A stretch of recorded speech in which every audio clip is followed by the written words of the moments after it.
দতমাত মই সব ঘৰ অৰুণোদয় দিম হ'ব সব ঘৰৰ কথা ৰাখিবই লাগিব হয়নে যিমান ঘৰ আছে প্ৰত্যেক ঘৰতে মই এটা এটা অৰুণোদয় দি দিম হ'ল কথা ৰাখিবই লাগিব হয় দতমাত সব ঘৰতে এটা এটা অৰুণোদয় আহি যাব আজি মই কথা দি দিলো হ'ব কথা ৰাখিবই লাগিব হয় দতমাত প্ৰত্যেক ঘৰ মানুহকে এটা এটা অৰুণোদয় আঁচনি দিয়া হ'ব কথা ৰাখিবই লাগিব হয় না বড়োলেণ্ডত শান্তি আহিলে শান্তিৰ লগত ঘৰে ঘৰে অৰুণোদয় আহিলে এতিয়া আমাৰ কথা হ'ল যে ল'ৰা ছোৱালী ডাঙৰ হ'ল পঢ়া শুনা কৰিলে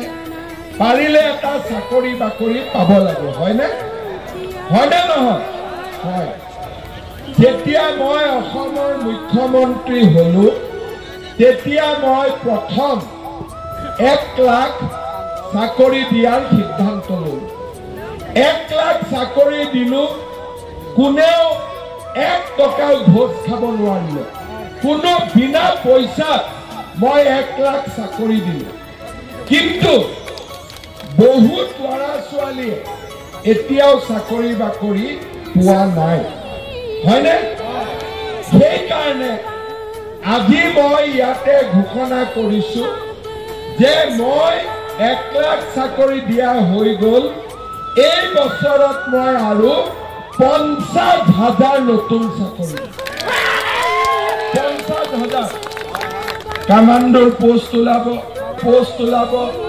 থাৰ্ড গেট ফৰ্থ গেট সবৰ পোষ্ট ওলাব জুলাই মাহত পুলিচৰ দৌৰা হ'ব জুলাই অলপ গৰম থাকিব তথাপিও তহঁতি দৌৰিব লাগিব হ'ব পাৰিবি নাই ৰেডি ৰাতিপুৱা দৌৰি আছ ঠিক আছে জুলাই মাহত পুলিচৰ পোষ্ট আহিব অলপ পোষ্ট বঢ়াই দিব কৈছে অলপ বঢ়াই দিব হ'ব September October third grade fourth গেটৰ ইণ্টাৰভিউ হ'ব আৰু এনেকে বছৰটোত মই আৰু 50,000 ল'ৰা ছোৱালীক চাকৰি আগতে 1 লাখ দিয়া হৈ এতিয়া আৰু 50,000 ল'ৰা ছোৱালীক আমি চাকৰি দিম ল'ৰা বহুত আছে মই এটা নতুন আঁচনিৰ কথা ক'ব খুজিছো 1 লাখ চাকৰি দিলো আৰু 50,000 চাকৰি দিলো কিন্তু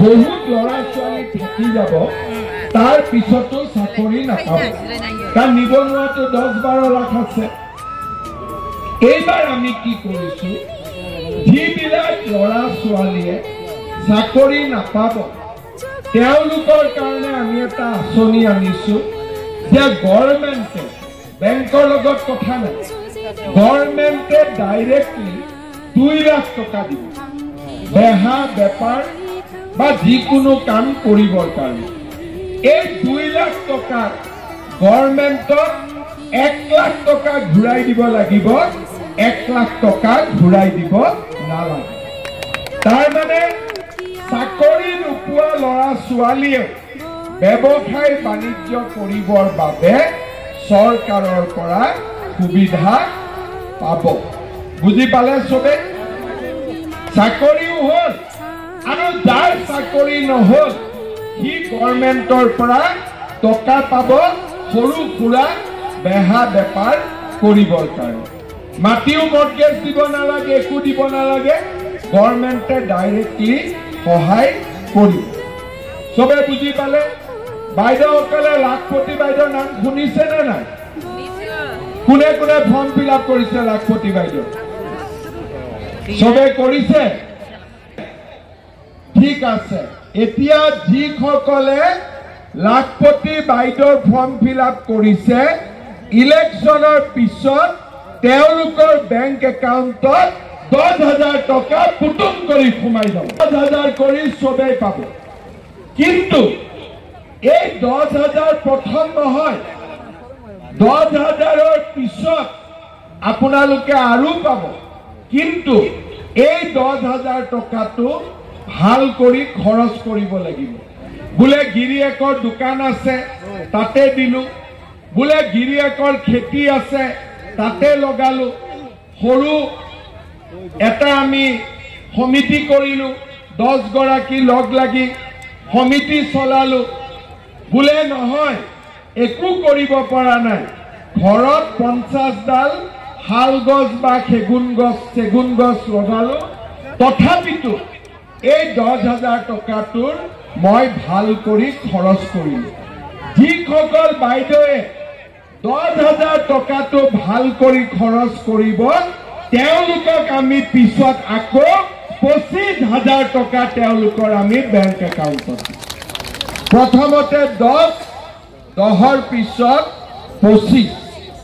মেট্ৰিকৰ ৰিজাল্ট দিলে নে নাই?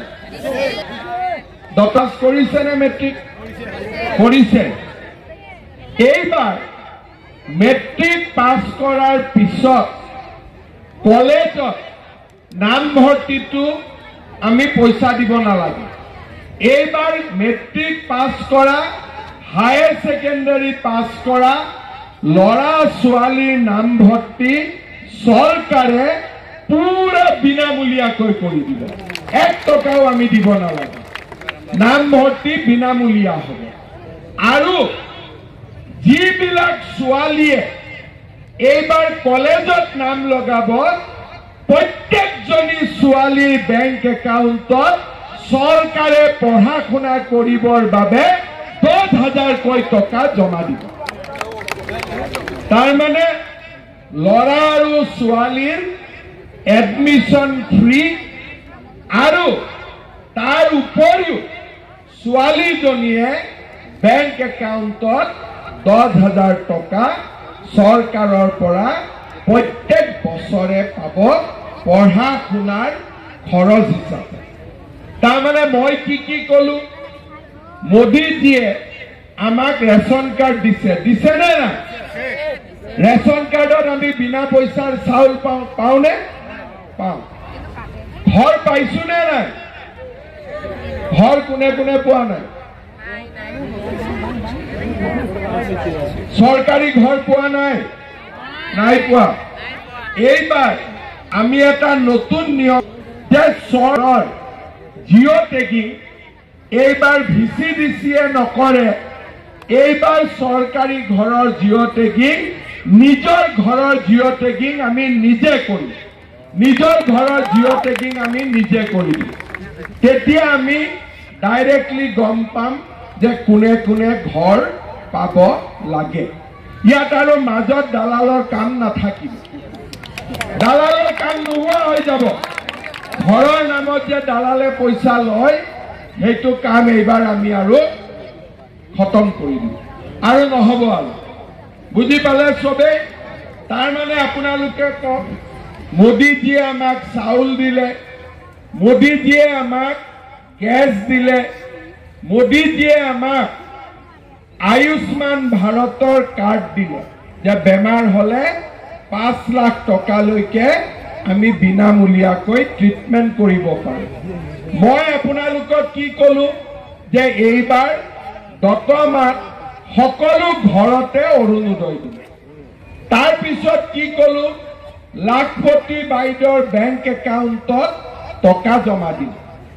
আৰু কি কলো, যে আপোনাৰ ল'ৰা ছোৱালী দুইটাকে কলেজত আমি বিনামূলীয়াকৈ পঢ়াম। ছোৱালীক আমি 10,000 টকাকৈ বেংকৰ একাউণ্টত দিম। প্ৰধানমন্ত্ৰীৰ ঘৰ পোৱা সুবিধা কৰি দিম। আৰু যিবিলাক ল'ৰা ছোৱালীয়ে চাকৰি নাপাব, তেওঁলোকে 2 লাখ টকালৈকে চৰকাৰৰ পৰা সহায়ো পাব পাৰিব। নাঙলে এইবোৰ কৰিব পাৰিব? নাঙলে কৰিব পাৰিব? নাঙলেতো একো কৰিব নোৱাৰে। কিবা কৰিব পাৰিব জানো? নাঙলতো কতো চৰকাৰ নাই। সেইকাৰণে এইবাৰ আমি কাক ভোট দিব লাগিব? কাক ভোট দিব লাগিব? কাক ভোট দিব লাগিব? সকলো ৰাইজে ট্ৰেক্টৰৰ ছবিত আমি ভোট দিব লাগিব। ৰেডি? সকলো ৰেডি?